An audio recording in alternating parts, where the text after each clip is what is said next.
एक खूबसूरत गांव में ज़ारा नामी एक प्यारी लड़की रहती थी। ज़ारा बहुत ज़हीन और बहादुर थी और उसके दोस्त हमेशा उसकी बहादुरी और दानिशमंदी की तारीफ करते थे। एक दिन ज़ारा ने अपने दादा जान से एक दिलचस्प कहानी सुनी जो उसे हमेशा याद रही।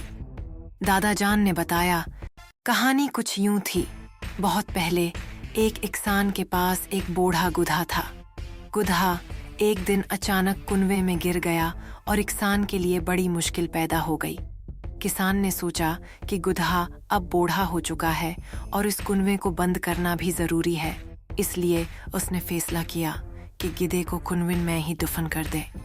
ज़ारा ने अपने दादा जान से पूछा, फिर क्या हुआ दादा जान?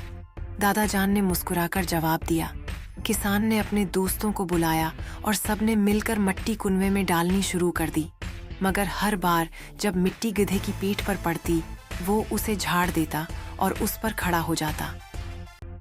थोड़ी देर बाद गधा ऊपर आ गया और कुनवे से बाहर निकल आया।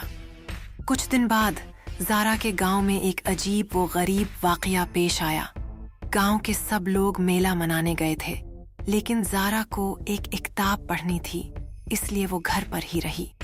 अचानक इसे गांव के बाहर की तरफ से शोर सुनाई दिया। ज़ारा ने देखा कि कुछ चोर गांव के एक दूर दराज घर में घुसने की कोशिश कर रहे हैं। ज़ारा ने फौरन अपनी बहादुरी और दानिशमंदी का इस्तेमाल करने का फैसला किया। ज़ारा ने दोस्तों के साथ मिलकर एक प्लान बनाया। सबने मिलकर शोर मचाया और चोरों को डराने की कोशिश की। चोर ये सोचकर कि गांव वाले वापस आ गए हैं, भाग गए।